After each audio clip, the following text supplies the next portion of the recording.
President of Ukraine, Volodymyr Zelenskyy, was asked during a recent interview. He's in the United States and interviewing with CNN, and Wolf Blitzer asked him about Donald Trump and Trump's meaningless promise that isn't attached to an actual position or set of proposals Trump has to end the war between Russia and Ukraine, Russia's invasion of Ukraine, in 24 hours. When pressed on specifics, he says, I would go to one of them and say, hey, you're not going to get anything unless you don't talk to that person. That person's going to say, all right, and then we're going to work it out, or something like that. Very incoherent. And the reason for this, before playing the clip, the reason for this being the way Trump approaches the issue is, on a basic level, just kind of that's what he does a lot of times when he doesn't know exactly what he would do. We've heard this with abortion recently in the Meet the Press interview, where Trump says, I'll just do something that'll make both sides happy. We'll pick a number and it'll be a number of weeks or maybe months. We'll just have to see. And then both sides are going to be perfectly happy. Okay, so that doesn't give us any insight into how you actually are going to govern on that issue, how you'd actually make decisions on it. And so that's being applied here as well. But then also MAGA, his own base, has come out aggressively against Ukraine in large part. People like Marjorie Taylor Greene saying vile things constantly about Zelenskyy and Ukraine and being against all forms of aid. And so he can't take a strong stance for Ukraine, but also probably doesn't want to go as hard as his own base constantly. And so instead, we don't have to talk about what I would do in terms of aid, or I don't even actually have to draw a contrast between me and what Biden's doing. I'll just end it. And this was President of Ukraine, Volodymyr Zelenskyy's response to that. Challenges. You raised the issue before of elections in America. The former President Trump, he told NBC News on Sunday that he would get, if he were elected president again, he would get you and Putin together and make what he called a fair deal. He said something could have been negotiated with Crimea and other parts of the country. What's your reaction to what he's saying, that he would bring you and Putin together and work out a deal, a fair deal? So then he answers the question first in Ukrainian and then switches and answers again in English. Very impressive, by the way. And so I'll skip forward to where it switches to English. Yes, and say that my formula is to stop the war and stop all this tragedy. Here, let me go a little back. I think we missed something. Share his idea now, not to waste time, not to lose people.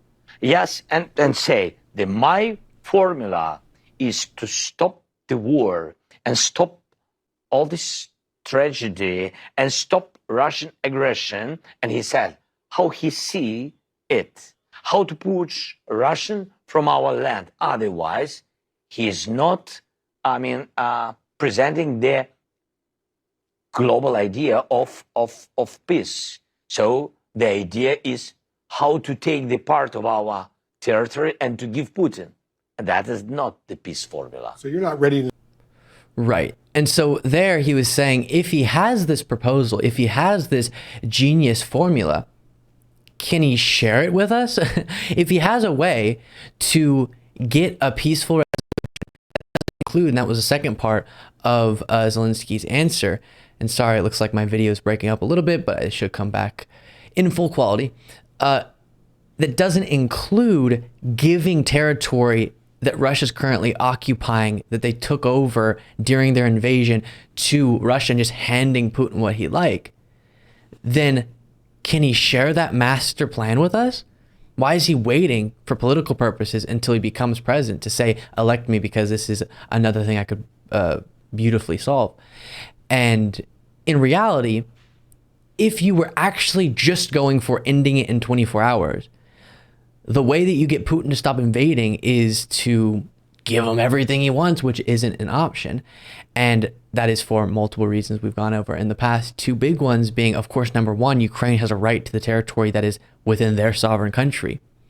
And also thinking about the precedent that sets, and just thinking about not too far down the road, Putin's being sent the message, being told now that, okay, whatever you were able to get in this invasion, we're going to give that to you if that was the solution, if that was the master plan. And that is only encouraging him to try for more. Because if I invade and cause enough devastation and hurt enough people, then I'll just be given what I want. And Putin doesn't care about his own soldiers' well-being and his own people's well-being economically and within the damage that's being done with the war. And so he would be happy to and absolutely would do that. He gets part of Ukraine, go for more, then go for more after that. And so as Zelenskyy has repeated a lot of times, the way that you stop the aggression in the future is to stop the aggression right now. And man, how grateful all of us should be that it is the brave and strong defense of themselves from Ukraine that is currently dealing with that aggression. And it's pretty stunning to see how strong they've been able to stand up to Russia's invasion. And the solution, the plan, if you're interested in peace, is not to say your aggression needs to be rewarded. Thus, we're going to see more of it almost inevitably. And I think that's really important to point out. So with Trump, because he's not going to admit, yeah, I just want to give in 24 hours everything, which is not up to just Trump. Zelenskyy wouldn't go for that. But let's say it was, I just give everything to Putin. So that's how I would do it in 24 hours. So instead, he's actually just saying nothing. It's just meaningless. And I don't think that's a shocker to you all. One more moment from Zelenskyy during his speech in front of the UN. Evil cannot be trusted. Ask Prigozhin if one bets on Putin's promises. Please hear me. Let unity decide everything openly. While Russia is pushing the world to the final war, Ukraine is doing everything to ensure that after Russian aggression, no one in the world will dare to attack any nation. Weaponization must be restrained. War crimes must be punished. Deported people must come back home. And the occupier must return to their own land. We must be united to make it. And we'll do it.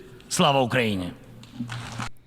So anyone who postures as being for peace, and that's what they're saying justifies their opposition to Ukraine, is just completely wrong, often dishonest, but at least incorrect with their thinking.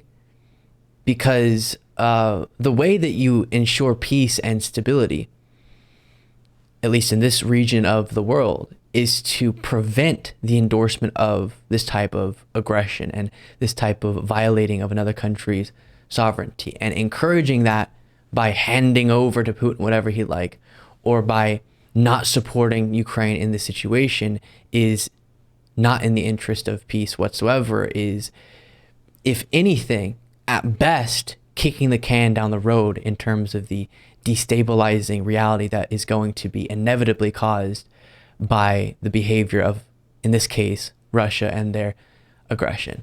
Thank you so much for watching. If you want to be a part of what makes this show possible, plus get access to the full video version of the show and get a bonus show on the weekends, you can do so by going to lukebeasleyshow.com/membership. That's lukebeasleyshow.com/membership, and there's a link in the description.